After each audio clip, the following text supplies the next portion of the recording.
नमस्कार मेरे प्यारे बच्चों, आप सभी का दिल खोलकर स्वागत है आपके अपने प्यारे से यूट्यूब चैनल दी ऑनलाइन कोचिंग में। तू हंस, तू मुस्कुरा, तो रोना कम कर दे, जिंदा है तो जिंदगी की नाक में दम कर दे। तो गाइज, आज की इस वीडियो के अंदर हम लोग बात करने वाले हैं 8.1 एक्सरसाइज की। जहां तक हम लोग कर चुके थे उसी के आगे हम बढ़ने वाले हैं। तो आप जल्दी से बताइए, आप लोग के क्या हाल चाल हैं? ठीक हो? कैसे हो? सब लोग अपना अपना कमेंट्स करिए और बताइए। और मैंने आप लोगों से कहा था कि आप जिस भी बोर्ड से हो सभी लोग अपना अपना कमेंट करके बताइए कहाँ से हो और आप लोग की तैयारी कैसे चल रही है, आप लोग वो भी बताइए। लेकिन आप लोग कुछ बताते ही नहीं हो। हाँ, आप लोग जो है कुछ बताते ही नहीं हो। तो जरा बता भी दिया करो। हाँ, ठीक है, चले बढ़ा जाए।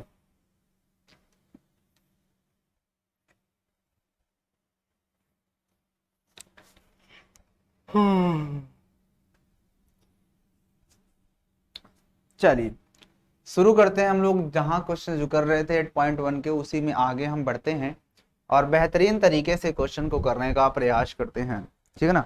लेकिन उससे पहले आप लोगों के लिए एक क्वेश्चन है। देखते हैं आप में से कितने लोग हैं जो इस प्रश्न का जवाब दे सकते हैं।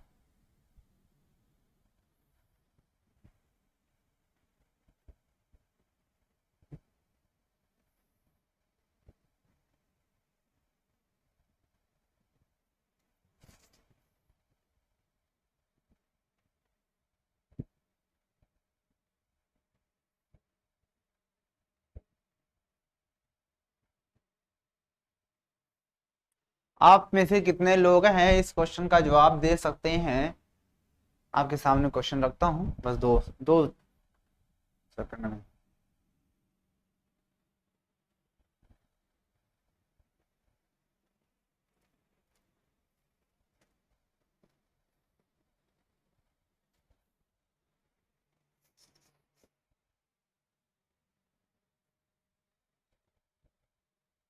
क्वेश्चन है,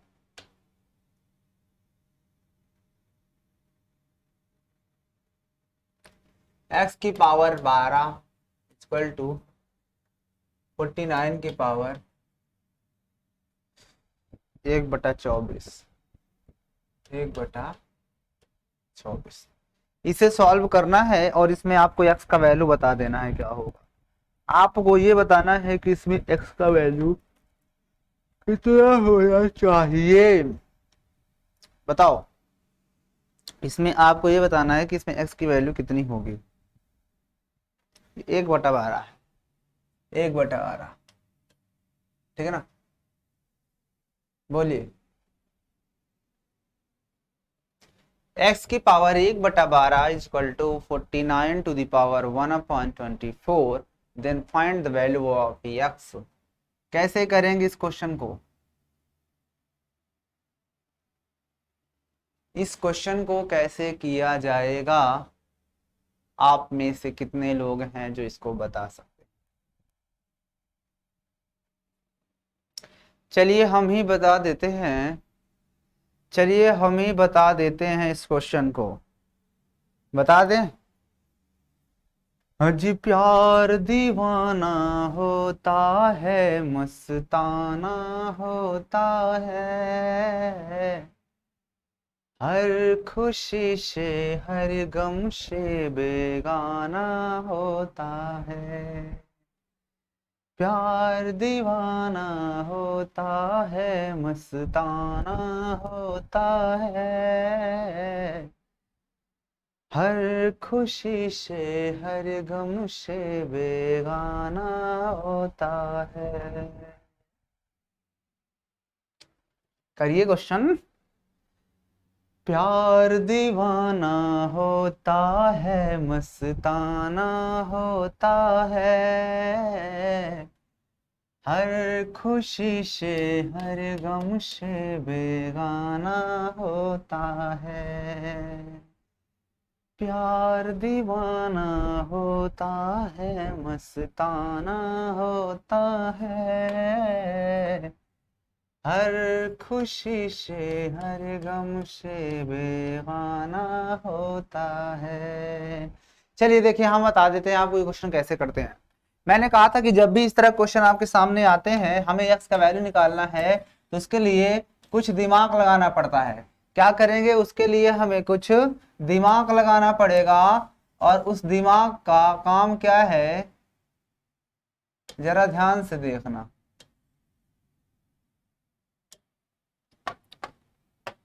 हमें इसमें x बराबर निकालना क्या होगा, ठीक है ना। और यहां पर देखो ध्यान से आप लोग, इस क्वेश्चन को जब हम करते हैं तो x की पावर 1/12 दिया था, equal to 49 to the power 1/24 दिया था, ठीक है ना।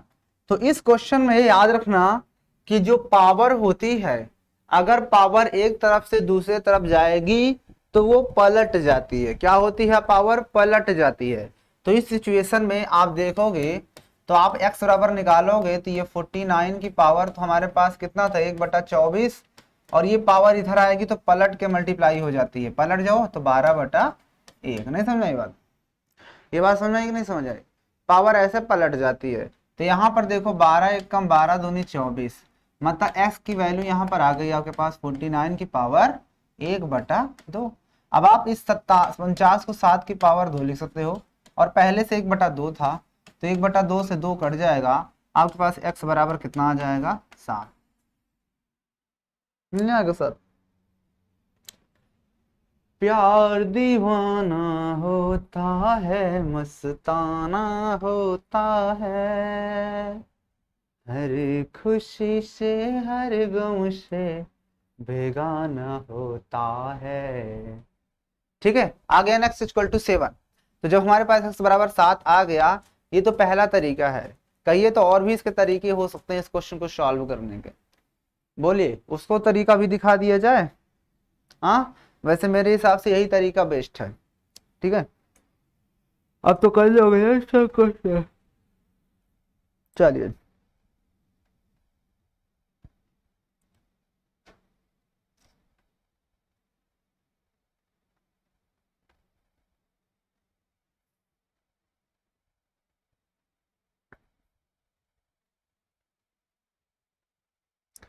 x प्लस 1/x बराबर 7, एक और बता दो, उसके बाद चलते हैं एक्सरसाइज पे। यदि x प्लस 1/x बराबर 7, तो आपको बताना है एक्स क्यूब प्लस 1/x³ बराबर क्या होगा। चलिए, if 1x plus 1/x equal to 7, then find the value of x³ plus 1/x³। प्यार दीवाना होता है, मस्ताना होता है, हर खुशी से हर गम से बेगाना होता है।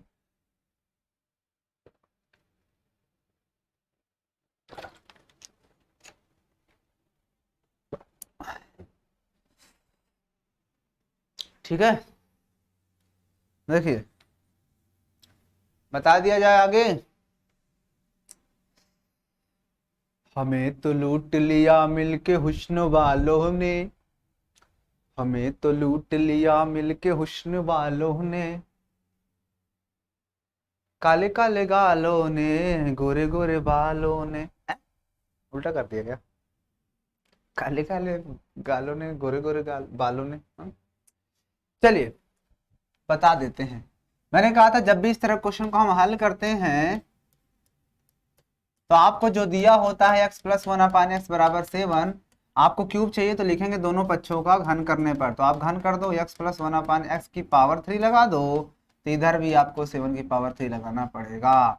अब आपको पता है इसका फार्मूला क्या होता है, a cube plus b cube, तो 1/x का क्यूब करोगे तो 1/x³ प्लस 3a, हमारे पास x है, b हमारे पास 1/x है, ब्रैकेट में x प्लस 1/x रख देंगे, इक्वल टू 7×7=49, 343, ठीक है ना।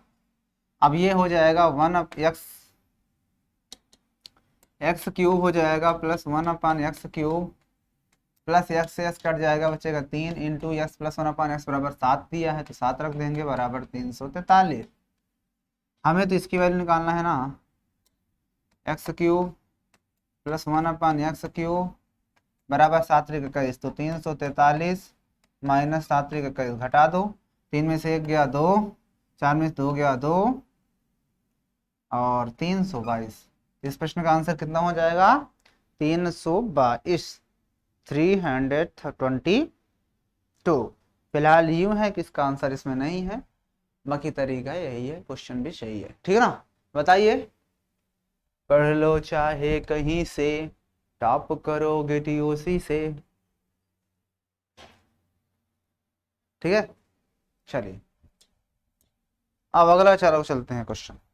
अब आते हैं हम लोग अपने एक्सरसाइज पे, फिर बाद में फिर करवाऊंगा क्वेश्चंस। बिना तू ला ला ला ला ला ला ला हे,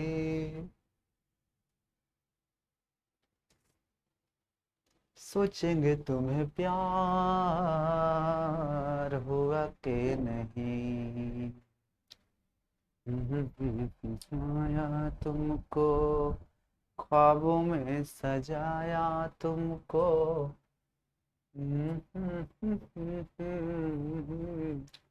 तुझको पता, सोचेंगे तुम्हें प्यार करके।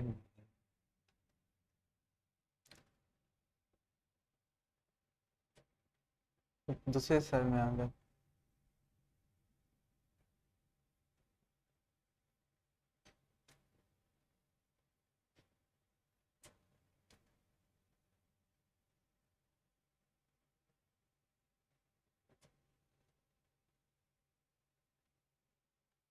अरे वेयर इज क्वेश्चन? 8.1 कहाँ गया? यहीं पे कहीं पे है, यहीं पे कहीं पे है,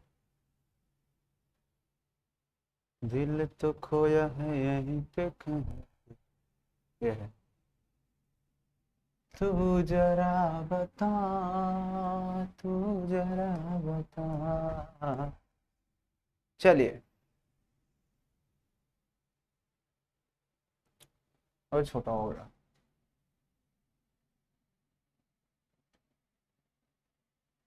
अब दिख रहा है? चलिए 5 हो गया था, 6 से बताना है ना? हाँ 5 हो गया था ना, 5 हो गया था। 5 हमने कर लिया कि दर्शाइए चतुर्भुज के विकर्ण बराबर हो, परस्पर संवादित करें तो वह एक वर्ग होता है।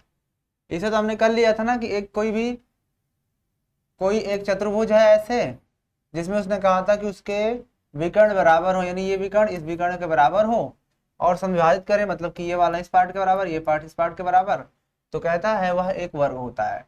तो बहुत ही आसानी से हमने इसको सिद्ध किया था। क्या किए थे कि पहली बात तो उसने कहा था कि समविभाजित करते हैं, तो इसका मतलब जब विकर्ण समविभाजित करेंगे तो वो एक वर्ग भी हो गया। तो वर्ग की सभी भुजाएं बराबर, जिसकी वजह से सभी भुजाएं बराबर, तो ए बराबर बी सी बराबर सी डी बराबर डी, ये सारी भुजाएं बराबर, तो वर्ग की सभी भुजाएं बराबर होती हैं।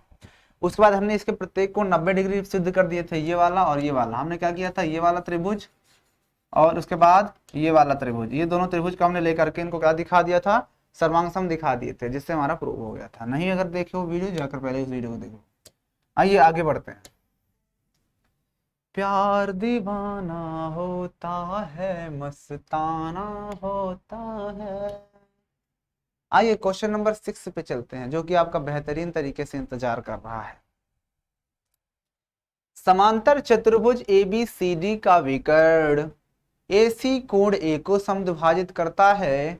देखिए आकृति 8.19 में दर्शाइए कि कोण C को भी समद्विभाजित करेगा, और फिर दूसरा कि त्रिभुज चतुर्भुज ABCD एक समचतुर्भुज है। पहले तो हमें इस चीज में यही प्रूव करना है, सिद्ध ये कर देना है कि ये त्रिभुज क्या है, एक समचतुर्भुज है।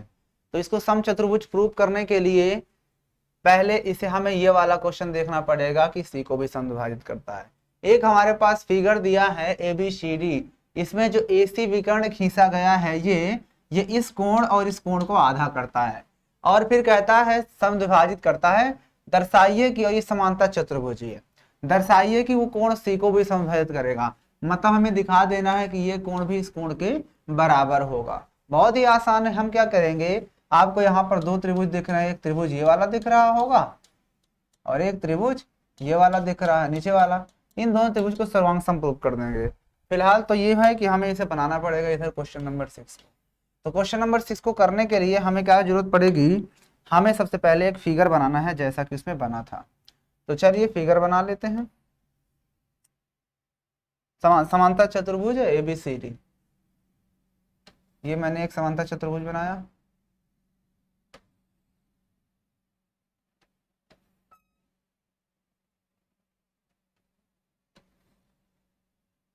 ये ABCD ABCD, और इसमें एक विकर्ण भी मिला दिया गया है, ठीक है ना। इसमें एक विकर्ण भी मिलाया गया है, हमने थोड़ा दूसरे कलर्स मिला दिए एक विकर्ण, ठीक है ना। और उसने ये कहा था कि इसमें ये वाला कोण इस कोण के बराबर है, ठीक है ना। हमें ये कोण इस कोण के बराबर दिखाना है। तो पहले जो दिया है उसको लिख देते हैं। तो देखो दिया है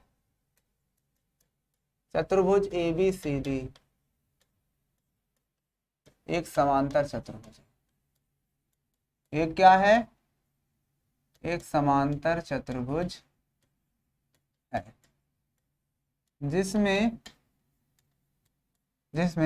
ये वाला कोण दोनों बराबर है। तो लिखेंगे कोण DAC बराबर कोण BAC। ये दिया हुआ है, कोई दिक्कत, बस इतना ही दिया और कुछ नहीं दिया, ठीक है ना।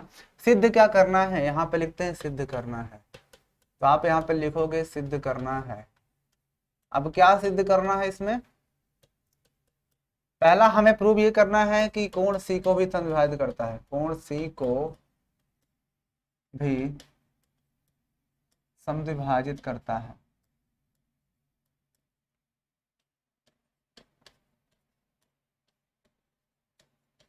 ठीक है ना।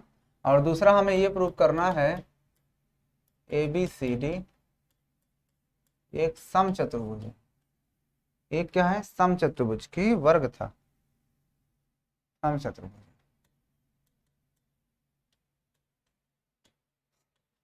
आपको पता होना चाहिए ऐसा समांतर चतुर्भुज जिसकी सही भुजाएं बराबर होती है समचतुर्भुज होता है।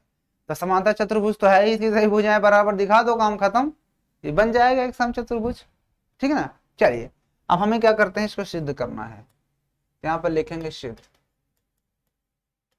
अब हम सिद्ध करेंगे, पहले हम पहला पार्ट सिद्ध करेंगे, ठीक है ना। पहला पार्ट हम सिद्ध करेंगे, यानी कि हमें सिद्ध करना है कोण C को भी समविभाजित करेगा।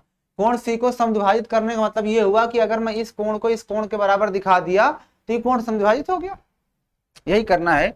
तो आपको दो त्रिभुज दिख रहे हैं, एक ये नीचे वाला और एक ही ऊपर वाला।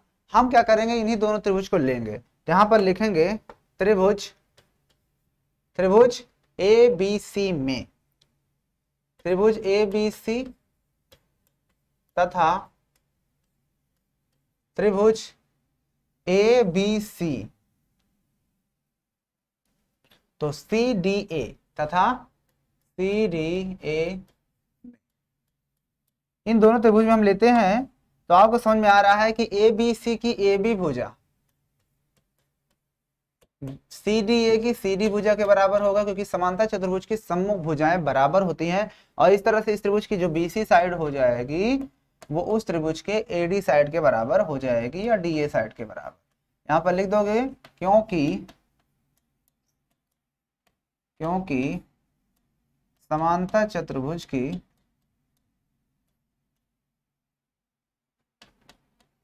सम्मुख भुजाएं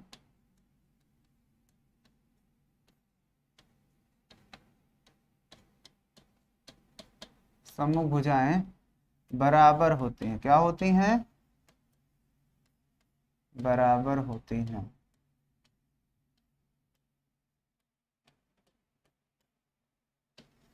बताओ यहां तक कोई दिक्कत, बराबर होती है। इतना कर लिए।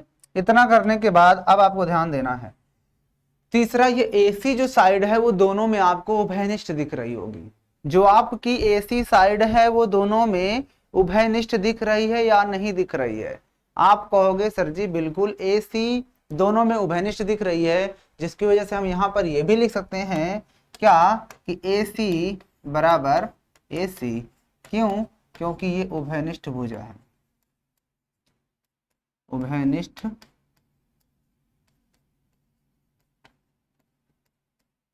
भुजा, ठीक ना, उभयनिष्ठ है। तो जब एक त्रिभुज में तीन चीज दिखा दिए तो त्रिभुज सर्वांगसम हो जाता है। तो यहाँ पे लिखेंगे अतः, अतः त्रिभुज ABC ये सर्वांगसम हो जाएगा त्रिभुज CDE। कंडीशन तो लिख दो भुजा भुजा भुजा, भुजा भुजा भुजा भुजा भुजा भुजा सर्वांग समता नियम से दोनों त्रिभुज सर्वांगसम हो गए। और जब ये दोनों त्रिभुज हमारे सर्वांगसम हो गए तो हम ये भी जानते हैं कि त्रिभुज के बाकी के संगत पार्ट भी बराबर होते हैं, संगत भाग बराबर होते हैं। तो लिखेंगे यहां पर सर्वांगसम त्रिभुजों के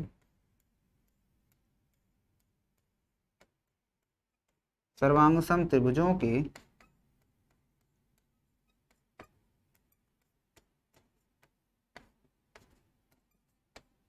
संगत भाग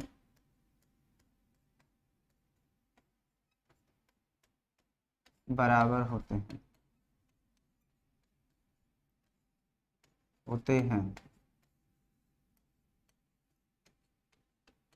अतः अतः हम ये कह सकते हैं ना क्या कि इस त्रिभुज में हमें कौन सा कोण चाहिए? ACD, ACD कोण की बात करते हैं, ACD, ACD, ACD कोण कहाँ मिलेगा? हाँ ACD तो CAB के बराबर नहीं, ACD कोण अगर हम इसको इस त्रिभुज को ऐसे पलट देंगे तो हमारा कोण जो ये C वाला है वो इस इधर वाले C के बराबर होगा, ठीक है ना। तो ये इसका जो लिखने का तरीका है ये गड़बड़ लग रहा है, ये लिखा गलत है हमको लगता है, इसको सही से लिखना भी पड़ेगा। तो AB बराबर CD तो ठीक है, AB बराबर CD,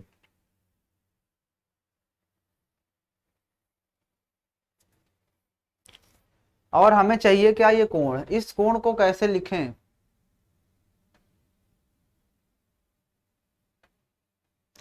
आप ध्यान से देखो ना कि इस त्रिभुज में ये वाला कोण आ रहा है ना और इस त्रिभुज में कोण, तो दोनों कोण आपस में बराबर नहीं होंगे?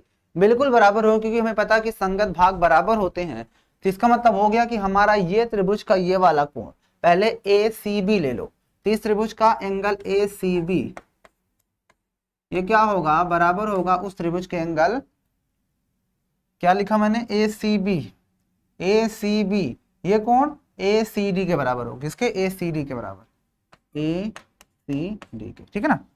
ये हो गया। अब इतना होने के बाद अब आपको ध्यान समझना है, हमें यही तो प्रूव करना था, यही तो प्रूव करना था ना, क्योंकि हमें यही दिखाना था कि दो अगर कोण बराबर हो गए तो वो जाहिर सी बात है इसको समद्विभाजित ही तो करेगी। तो लिख देंगे इसके नीचे, इसके नीचे हम लिख देंगे अतः कोण C को भी समद्विभाजित करेगी।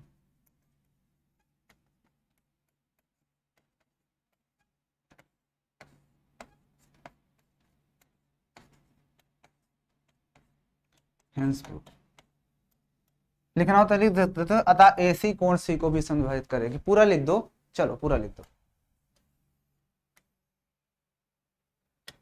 अतः AC कोण C को भी समद्विभाजित करेगी। तो AC जो है वो कोण C को भी समद्विभाजित करेगी और A को तो समद्विभाजित करते ही थे, ठीक है ना। बस पहले का आंसर यहाँ पे फिनिश हो जाता है। पहले प्रश्न में जो पूछा था वो यहाँ पर उसका आंसर क्या होता है? फिनिश हो जाता है। आप इस चीज को नोट डाउन कर लीजिए, क्योंकि मैं इसको हटाने के बाद मैं यहीं पे बताने वाला हूँ इसका सेकेंड वाला पार्ट, इसका सेकेंड पार्ट यहीं पर बताया जाएगा।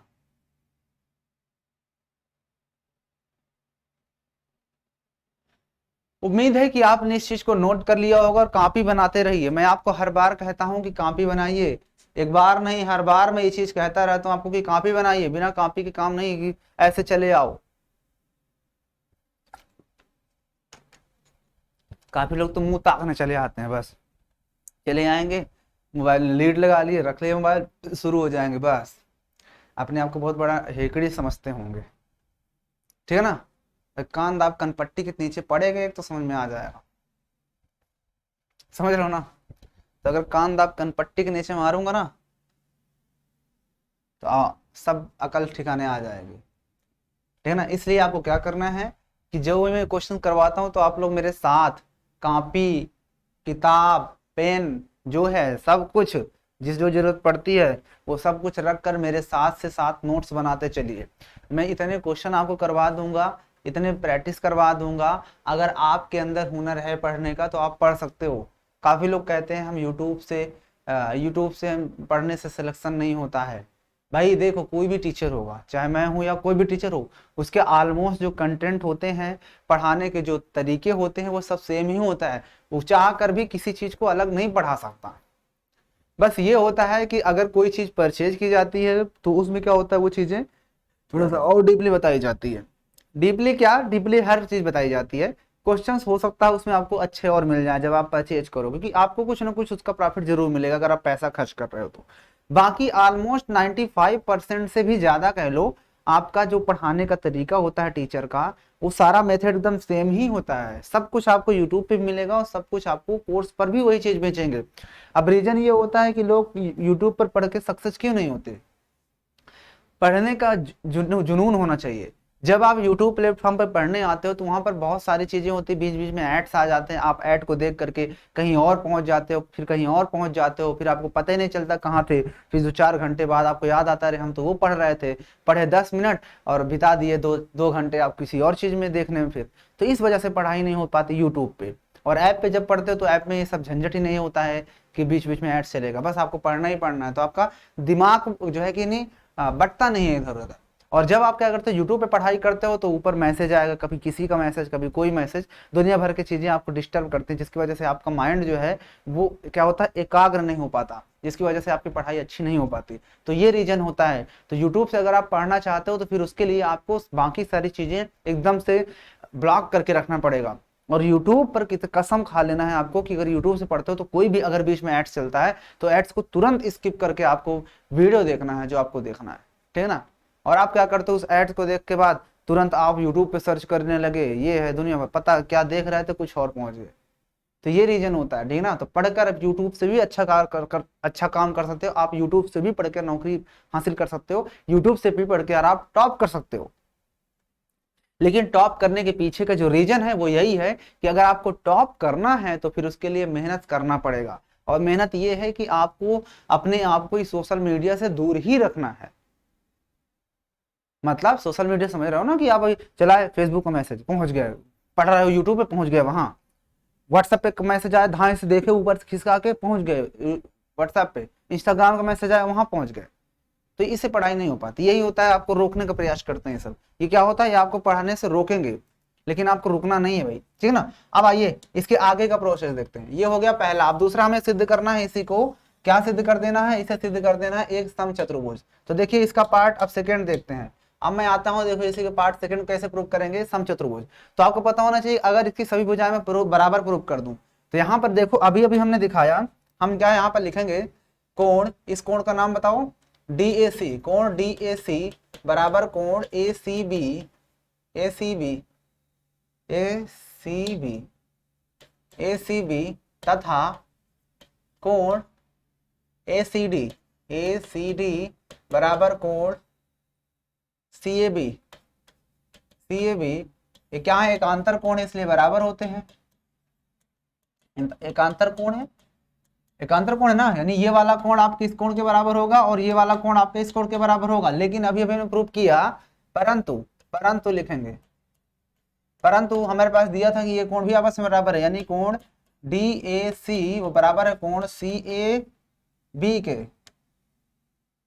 CAB के। और तथा दूसरा वाला कोण, उधर वाला भी हमने प्रूव किया था कि ACD, ACD भी बराबर है कोण ACB के। ये सिद्ध किया गया, सिद्ध किया गया, सिद्ध किया गया। और ये चीज दिया था, दिया है।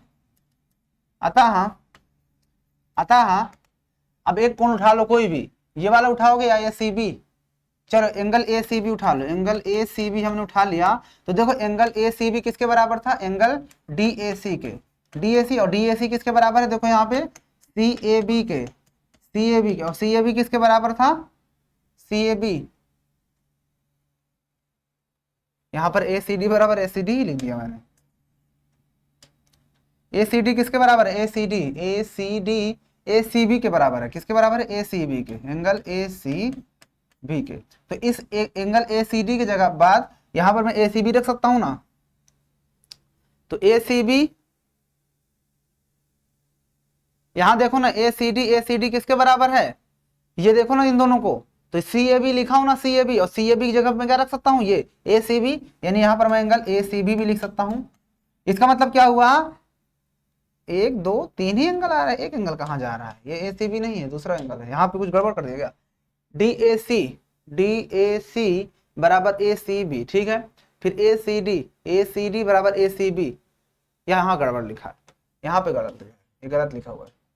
ये क्या होगा, ए C D A C B के बराबर होगा, एंगल ए सी बी के बराबर, ए सी डी नहीं, ए C D C A B के बराबर होगा भाई, सी ए बी के बराबर, सी ए बी के बराबर, ठीक है ना। और यहां से हमारे पास दिया था कि डी ए सी एंगल जो है, डी ए सी ये सी ए बी के बराबर होगा, ठीक है। और फिर ए सी डी ये वाला एंगल ए सी बी के बराबर होगा, ठीक है ना। तब इन तीनों से देखो ए सी बी पढ़ लिया मैंने, ए सी बी, तो ए सी बी डी ए सी के बराबर था, ठीक है ना। और डी ए सी अगर ध्यान से देखोगे तो ये D A C C A B के बराबर था, ठीक है ना। सी ए बी और सी ए बी जो है ए सी डी के बराबर था, तो ए सी डी नहीं लिखा था, तो एंगल ए सी डी यहाँ पे आ जाएगा, ठीक है ना। अब देखो इसका मतलब क्या हुआ, सारे एंगल एक दूसरे के बराबर, जब सारे एंगल एक दूसरे के बराबर है, अतः मैं ये भी कह सकता हूं ना, अतः जब ये सारे एंगल आपस में बराबर, इसका मतलब ये एंगल इस एंगल के बराबर नहीं हो सकता क्या, बिल्कुल बिल्कुल। तो यहां पर लिख सकता हूं ना, एंगल ए सी डी है ना, ये ए सी डी बराबर एंगल हो जाएगा ए सी डी डी ए सी के, ये है डी ए सी, ये एंगल डी ए सी। तो बताओ ए सी डी के सामने एक भुजा कौन सी है, ए सी डी, ये यानी इसके सामने भुजा ए डी है, ठीक है ना। तो यहाँ पर मैं ए डी लिख सकता हूँ। तो आपकी जो ए डी साइड होगी सी डी ए सी के बराबर, सामने कौन सी, डी ए सी, ये इसके सामने भुजा सी डी के बराबर हो जाएगा, ठीक है ना। ये इसका समीकरण 1 नंबर डाल दो, ठीक है ना। अब इसके आगे प्रोसेस देखना, अब इसके आगे प्रोसेस। अब देखो इसके बाद ये दो हो गए, ए सी डी ले लिया ये वाला और डी ए सी ये, तो अब ये दोनों भी आपस बराबर, यानी एंगल ए सी बी जो होगा वो बराबर होगा एंगल डी नहीं सी ए बी के भी, सी ए बी के।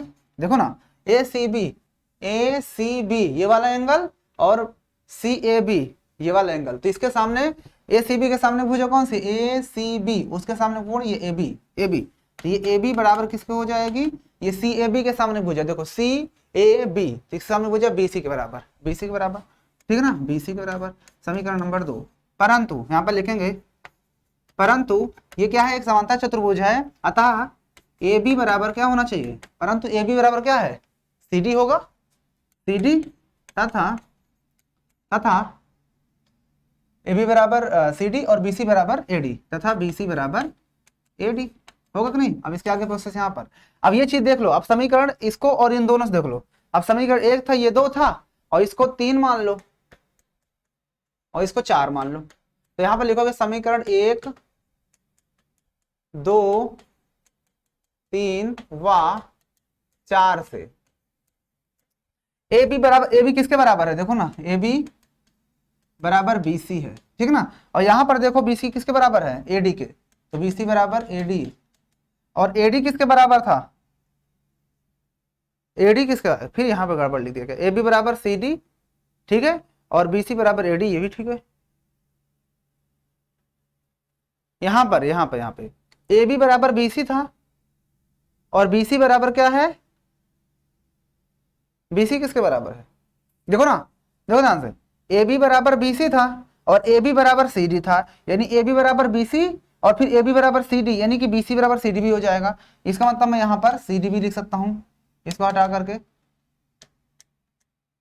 सी डी, ठीक है ना। अब यहाँ पर देखो सी डी किसके बराबर है, सी डी कहाँ गया, सी डी, ये सी डी किसके बराबर है, ए डी के, ए डी के बराबर हो गया। इसका मतलब क्या होगा, सारी भुजाएं बराबर हो गई। अतः लिखेंगे, अतः ऐसा चतुर्भुज, अच्छा ऐसा समांतर चतुर्भुज, समांतर चतुर्भुज जिसकी सभी भुजाएं बराबर होती हैं, जिसकी सभी भुजाएं बराबर होती हैं, बराबर होती हैं, वह एक समचतुर्भुज भी समचतुर्भुज होता है। परिभाषाएं याद होगी तो आप लोग कर लोगे, ठीक है ना। अतः हम यहां पर लिख सकते हैं, अतः चतुर्भुज ABCD एक समचतुर्भुज है।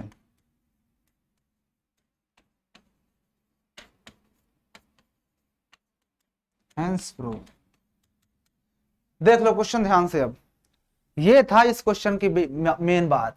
इस क्वेश्चन की मेन बात यही थी कि हमें इन सभी भुजाओं को बराबर दिखाना है। तो क्वेश्चन के अकॉर्डिंग हमने दिखा दिया, इन दोनों कोणों को बराबर दिखा दिए थे। हमने क्या किया था, देखो यहां पर हमने क्या किया था, ये दोनों कोण बराबर दिखाने वजह से इसके सामने कोण ये, इसके सामने कोण ये, दोनों बराबर हो जाएंगे। और परिभाषा समांतर चतुर्भुज की कहती है कि आप आमने सामने बराबर होता है। तो ये इसके बराबर, लेकिन ये इसके बराबर और ये भी इसके बराबर, इसका मतलब चारों भुजाएं बराबर। जब चारों भुजाएं बराबर तो यही बराबर दिखाना था। चारों भुजाएं बराबर हो गई तो समांतर चतुर्भुज की सारी भुजाएं बराबर होती तो एक समचतुर्भुज होता है, ठीक है ना। हेंस प्रूव, ठीक है ना। चलिए हटा दूं, ओके। आइए अगले क्वेश्चन पे चलते हैं। खत्म, ये क्वेश्चन हो गया। आइए क्वेश्चन नंबर 6 पे चलते हैं। 6 को देखते हैं क्या कह रहा है। क्वेश्चन नंबर 6 को देखो, कहता है एक ABCD एक समचतुर्भुज है, दर्शाइए कि विकर्ण AC कोण A व C दोनों को समद्विभाजित करता है तथा विकर्ण BD कोण B और D दोनों को समद्विभाजित करता है।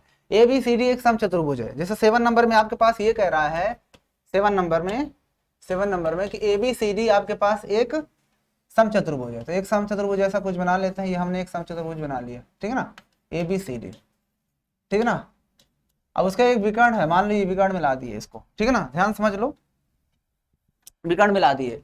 दर्शाइए कि विकर्ण AC कोण A और C दोनों को समद्विभाजित करता है तथा कोण B दोनों को समद्विभाजित करता है। क्या,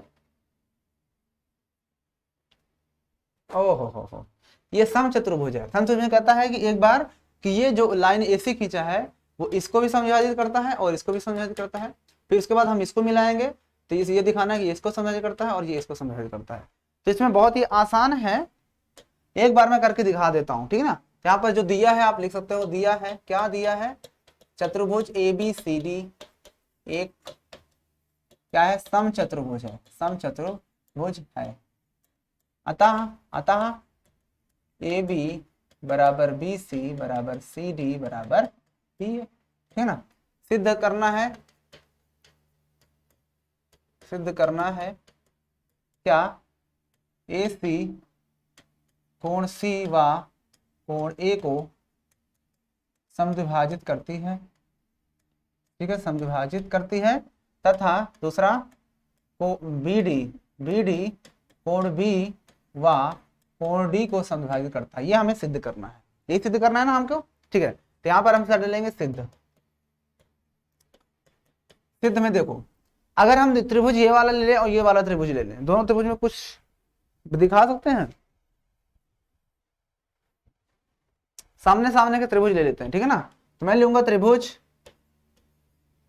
BCD, त्रिभुज BCD व त्रिभुज, मैंने देखो ये BCD क्यों, अच्छा चलो हाँ BCD, ठीक है ना। तो नीचे ले लेते हैं BAC, क्या ले लेंगे, BAC व त्रिभुज BAD में, ठीक है ना, दोनों त्रिभुज में। तो देखो मैंने ये वाला त्रिभुज लिया है, ये वाला, और एक ये ऊपर वाला, ठीक है ना। तो इस त्रिभुज में देखो क्या BC किसके बराबर हो जाएगी, BC। तो इस त्रिभुज की जो BC साइड है वो उस त्रिभुज में BC किसके बराबर हो जाएगी, AB के बराबर हो जाएगी। नहीं, ये BC जो है AD के बराबर हो, किसके, तो DA, इसको थोड़ा सा सही से लिख देते हैं, फिर इसको लिख देते हैं क्या, DAB, ये हो जाएगी AD के बराबर, ठीक है ना। क्योंकि समचतुर्भुज की सभी भुजाएं बराबर तो सामने सामने बराबर, ये दोनों में उभयनिष्ठ हो जाएगी। तो AB बराबर AB दोनों में उभयनिष्ठ है, इस वजह से बराबर, ठीक है ना। दो चीज बराबर दिखा दिए। और तीसरा क्या बराबर हो जाएगा, दोनों में कोण बराबर दिखा दो। ये समचतुर्भुज है, समचतुर्भुज, तो समचतुर्भुज के सम्मुख भुजाएं कोण भी बराबर हो जाएंगे ना, तो ये कोण इस कोण के बराबर हो जाएगा। तो कोण ए हमारा जो है वो कोण किसके बराबर हो जाएगा, कोण सी के, ठीक है ना। तो यहां से हम दिखा दिए कि त्रिभुज हमारा जो है बी सी डी, ये सर्वांगसम हो गया त्रिभुज डी ए बी के। कौन से रूल से, तो भुजा कोण भुजा से। तो यहां पर लिखेंगे भुजा कोण भुजा, भुजा कोण भुजा सर्वांग समता नियम से हमने दोनों त्रिभुज को क्या कर दिया, सर्वांगसम दिखा दिया। तो जब ये दो त्रिभुज हमने सर्वांगसम दिखा दिए तो हमें पता है कि उसके बाकी के पार्ट्स भी बराबर होते हैं, नहीं होते, बराबर होते हैं ना। तो यहां पर लिखेंगे अतः, अतः इस त्रिभुज में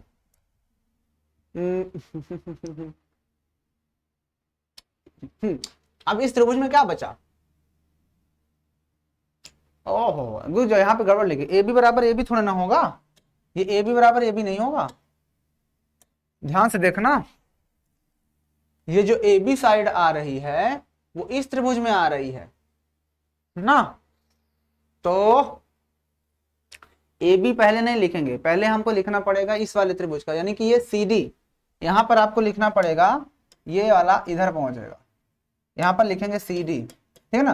तो ये वाली साइड इस साइड के बराबर, ये वाली साइड इस साइड के बराबर, और उसके बाद इसको भी मत लिखो, इसको भी मत लिखो, इसके जगह में आप लिख दो, ये दोनों में बीसी बीडी कॉमन आ रहा है ना, बीडी, यहां पर लिखेंगे बीडी बराबर बीडी, क्यों, उभयनिष्ठ है, उभयनिष्ठ, ठीक है ना। अब यहां पर त्रिभुज सर्वांगसम हो गए, अतः इस त्रिभुज का कोण ये वाला लिख दो, कोण ये वाला क्या होगा, ए सी डी।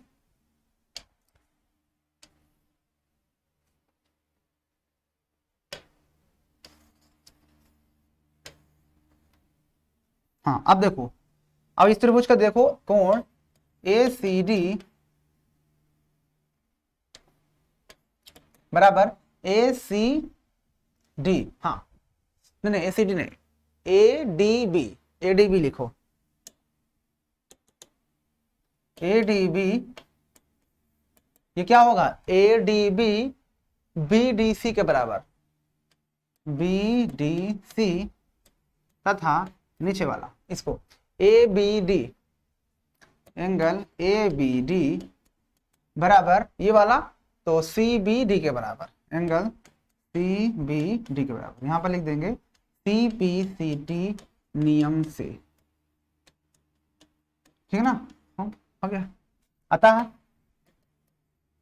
अतः, अतः क्या लिखेंगे, अतः बी डी, हमने पहले सिद्ध कर दिया बी डी वाला, अतः लिखेंगे बी डी कोण बी व कोण डी को समद्विभाजित करता है।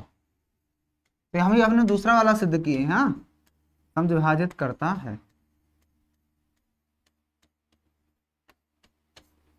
हेंस प्रूव, ये मैंने अभी आपको सिर्फ एक ही करके दिखाया है, ये मैंने आपको सिर्फ एक दिखाया है करके, कौन सा, कि मैंने यहां पर, अब मैं थोड़ा सा आपको दिखा देता हूं, इसका सेकेंड पार्ट में आपको नेक्स्ट डे करके दिखाऊंगा।